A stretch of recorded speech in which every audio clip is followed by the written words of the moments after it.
Alors, on va voir ensemble comment définir et évaluer les compétences du socle commun avec Pronote. Donc, tout d'abord, nous sommes dans la version client du logiciel et nous allons nous rendre dans l'onglet compétences.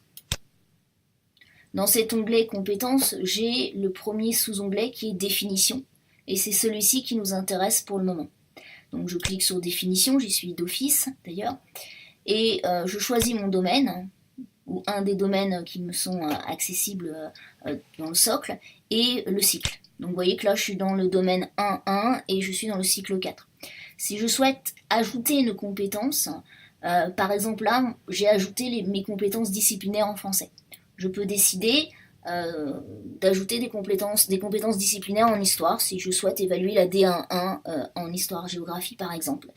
Donc je clique sur le plus et je crée une compétence.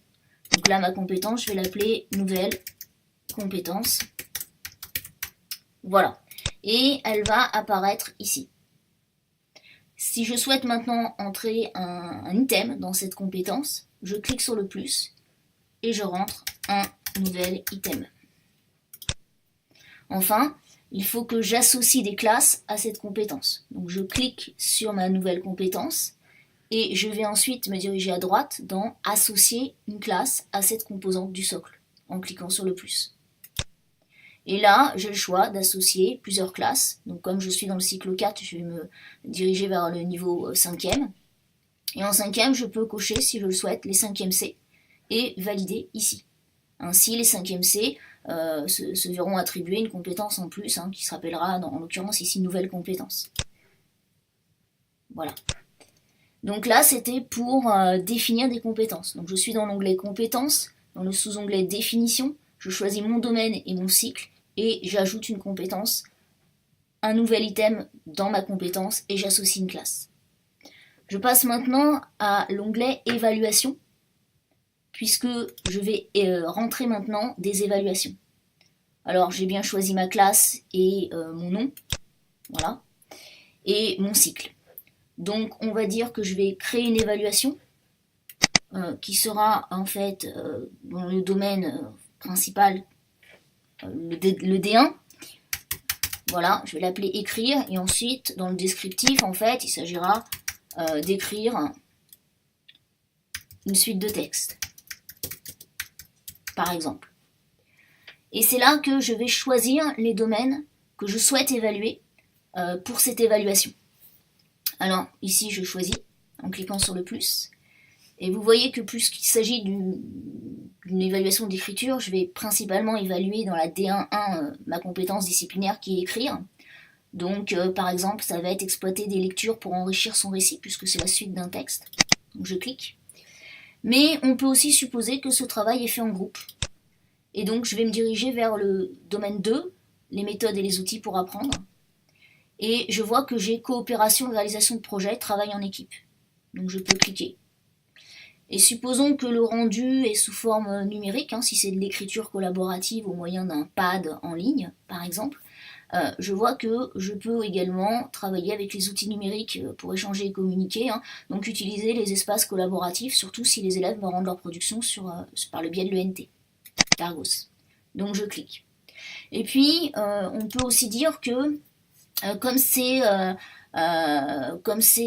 un travail d'invention, je peux, dans le domaine 5, évaluer également invention, élaboration, production, et notamment imaginer, concevoir et réaliser des productions. Voilà.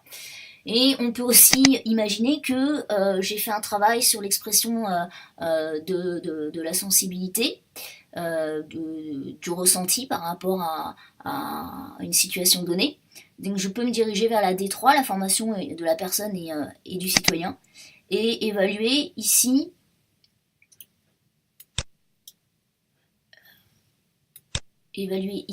l'expression des sentiments et des émotions. Voilà.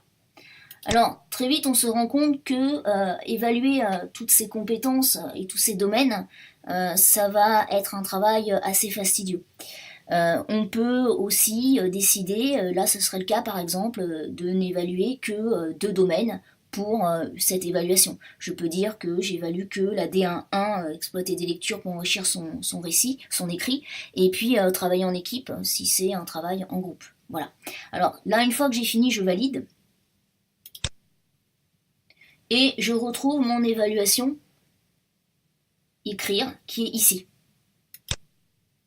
Et là, je vois que j'ai toutes mes compétences à droite et je peux rentrer les élèves soit de manière globale, soit de manière individuelle. Voilà. Alors là où il faut peut-être déterminer la correspondance entre les niveaux de maîtrise et les pastilles sur Pronote, c'est ici, c'est à cet endroit-là, puisque nous avons 4 niveaux de maîtrise dans le nouveau socle. Donc insuffisant, fragile, satisfaisant et très bonne maîtrise. Donc on peut par exemple décider d'attribuer à une pastille orange ou rouge pour insuffisant, jaune pour fragile, satisfaisant, vert pour satisfaisant et peut-être garder le niveau expert vert foncé pour très bonne maîtrise. Voilà, donc ça c'est quelque chose qu'il faut convenir ensemble. Alors, par exemple, si je souhaite rentrer toutes les évaluations en même temps, je clique sur niveau d'acquisition et je mets acquis à tout le monde. Si je souhaite distinguer 2 élèves, je distingue ainsi et je mets presque acquis. Alors, ce travail qui consiste à évaluer plusieurs domaines pour une même évaluation peut prendre son sens en accompagnement, par exemple, ou dans une différenciation, où on va s'apercevoir que la D3 sur l'expression des sentiments, par exemple, n'est pas été bien réussie pour 4-5 élèves. On va pouvoir les mettre ensemble et leur donner une sorte de boîte à outils avec l'expression des sentiments, je sais pas, de la peur ou de la joie, et leur demander de faire un petit paragraphe où ils vont réexploiter ces sentiments, et ainsi on pourra modifier la pastille sur Pronote. Voilà, c'est un travail qui pourra être intéressant à faire. Voilà. Quand vous avez terminé donc de définir puis d'évaluer vos compétences, vous pouvez avoir accès au bulletin de compétences ici. Et là c'est assez intéressant puisque donc le bulletin donne une couleur globale pour l'élève ou pour la classe si vous le souhaitez. Et à l'intérieur vous pouvez voir et avoir un véritable dialogue avec les parents ou l'élève.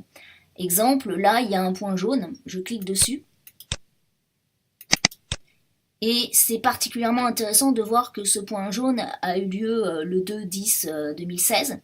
Donc à voir peut-être avec l'élève si ce jour-là il y a eu quelque chose de particulier. Et ça correspond à un item particulier qu'il s'agira de travailler, peut-être en accompagnement ou dans un autre cadre. Ça peut être aussi un moyen pour l'élève de se sensibiliser à son bulletin et d'entamer un dialogue avec l'enseignant pour passer d'un point jaune par exemple à un point vert. Voilà. C'est terminé. Si vous avez des questions, n'hésitez pas.